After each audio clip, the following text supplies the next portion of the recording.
Therapists, what was your biggest, I know I'm not supposed to judge you, but holy crap moment?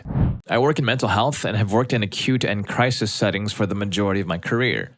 The most notable event I experienced was when a young person presented with significant ongoing self harm ideation and was dealing with a lot of crap. I spent a lot of time with them, mostly on de escalation and working out what the plan should be moving forward.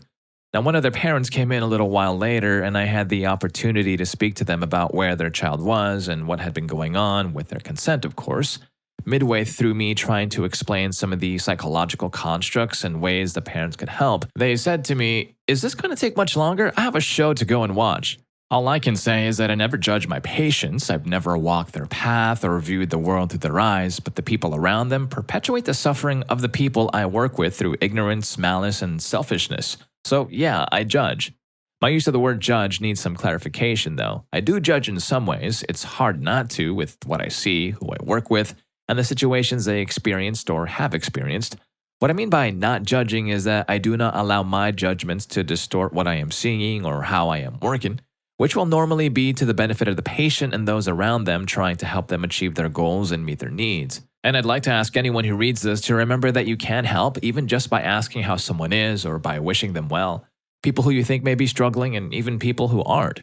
Things have been hard on us all, and I appreciate all of you who have said that those in care services have difficult jobs, but yeah, we all have struggled this year, so let's all be kind to each other as best as we can. I wonder what that show was. Story 2. I'm a dude and I was multiple times when I was very young. My only attempt at trying to get help from a therapist was one of the most awful experiences of my life. I attempted to get help in my early 20s. Upon first going in, I was asked what had happened to me after explaining a basic outline of the incidents. I could already see that she was very dismissive and seemed not to really believe me. She then asked about my relationship status, and at the time, I was in a long-term relationship with a woman who had 2 kids, boys.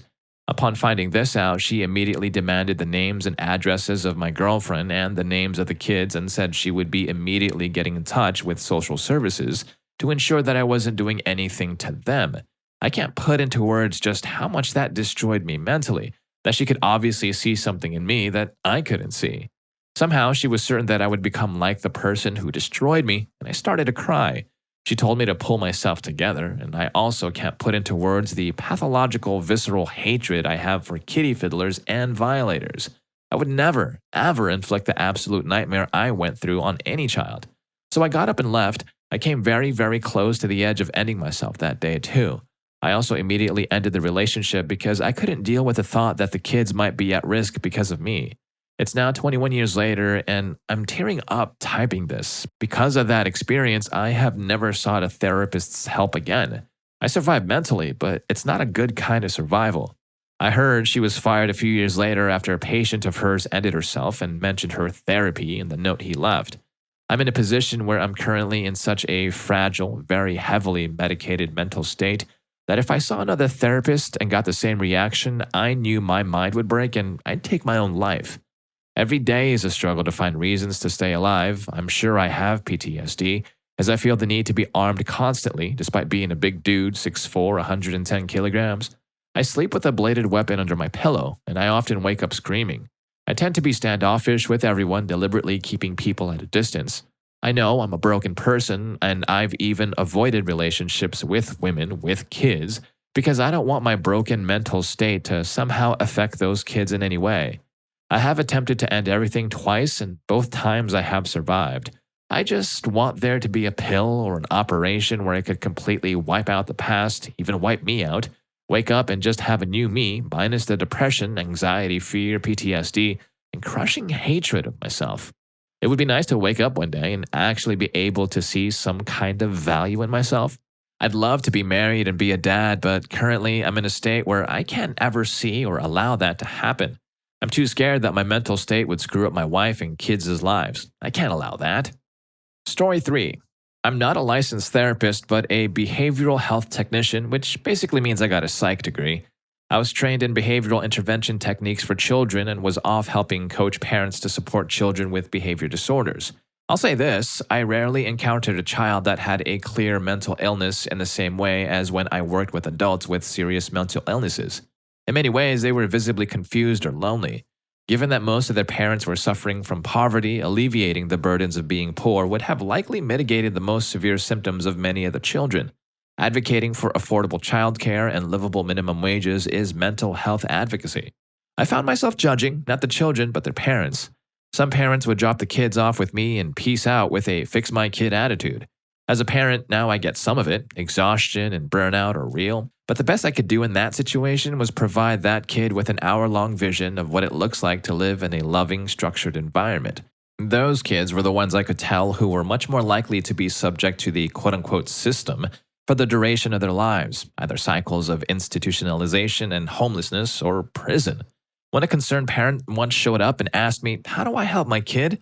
I practically jumped for joy for the child because they had someone who loved them and was fighting for them. Story 4. During my training, I was asked how I would feel if a client were to come to me and admit they were a kiddie fiddler who was on the edge of committing seriously horrific acts. Could I see that person as another human being who needed help, or were my personal feelings about the abhorrent behavior too strong? This factor led some people to not continue the course to the next level, but it really illustrates the level of non-judgment needed in this field. Now, we all have our own personal feelings, of course, but these get talked about under supervision. Personally, in this instance, I remember the Gandhi quote, "Hate the sin, not the sinner." All right, props to this dude for continuing the course. Not too many, I don't believe, would be able to do the job as well as he does. And if this dude is majorly awesome for wanting to help out others, the dude in story 8 is one of those who benefited from that kind of help, so make sure you please do stick around for that story. Story 5. When you, as a therapist, get to that point, it's time to start thinking of referrals. Be genuine with your client and then refer out.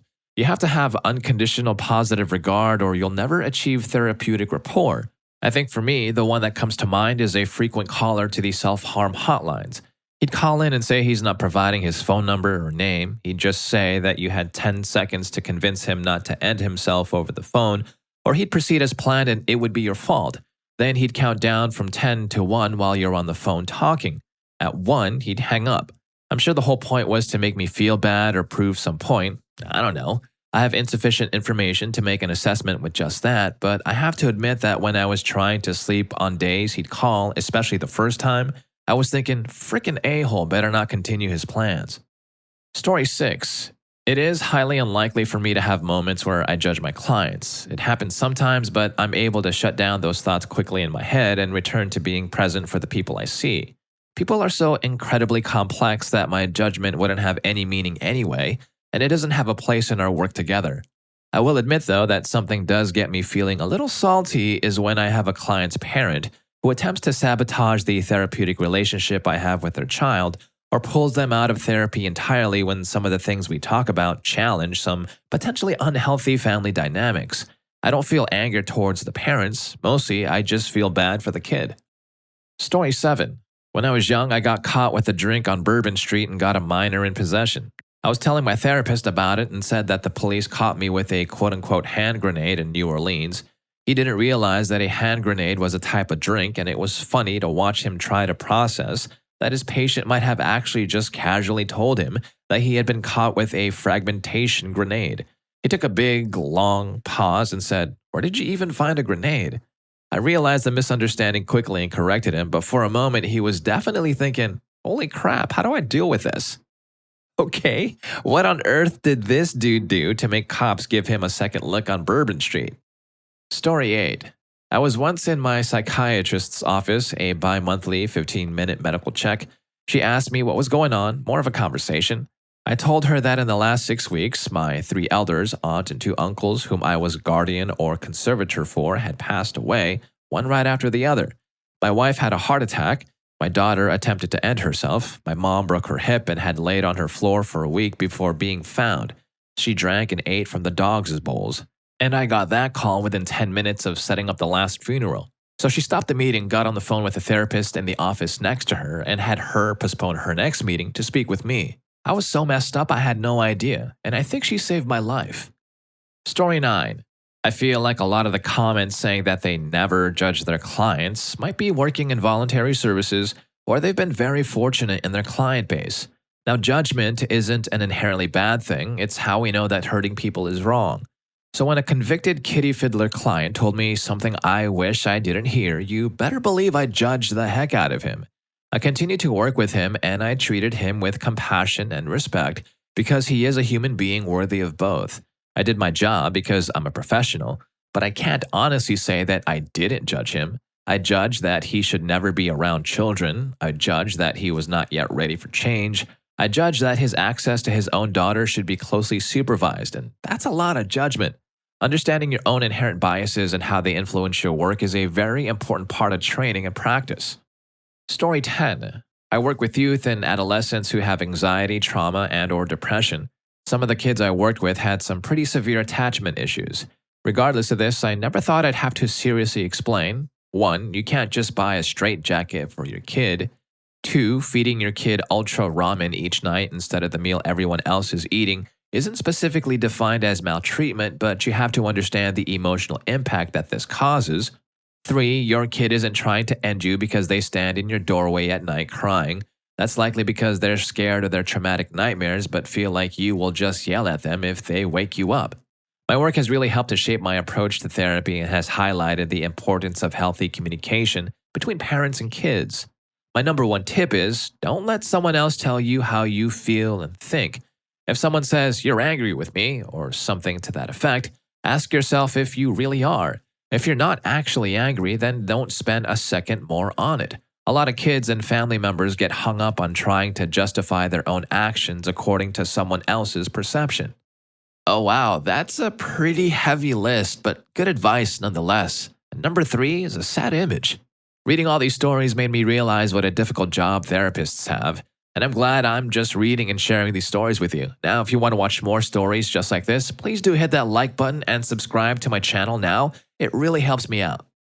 Story 11. Some of my clients are shockingly bad at giving themselves credit. They might get a nearly straight A GPA in a brutal major while battling depression, overcome years of phobia, and get behind the wheel again, write a literal novel, raise a kid as a single parent with low income, or build new relationships after being burned, or cope with OCD well enough to hold down a job.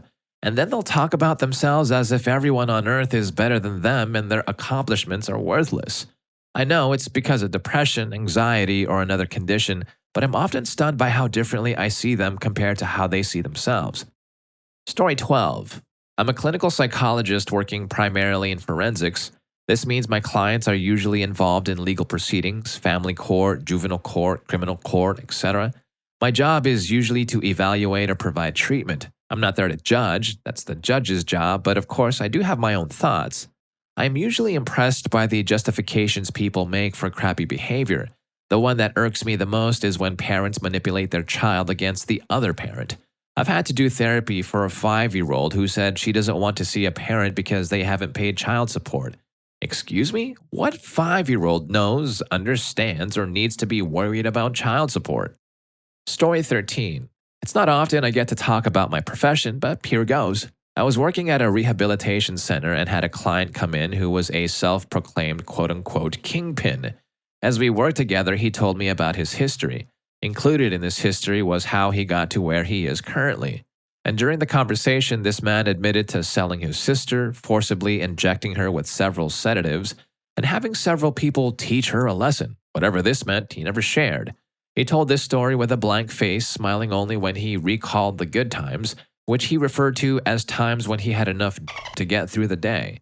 I'm not sure where he is now, but this man inspired me to work with people like his sister, because not only do they deal with the stigma of selling their bodies, but they often manage illegal substance dependence. People would honestly be floored if they realized how many people became hooked on chemicals that they were forcibly given. Oh, that's something I actually never thought about, where people were actually forced to get addicted to an illegal substance. Really makes people do horrible things, even a family. Story 14. I don't think I've ever judged clients. My job is to understand them and their experiences and help them make the improvements they are ready to make. But I have very directly made my thoughts clear about choices, especially choices parents make for and about their kids. This probably comes off as judgment depending on the client's insecurity about the topic.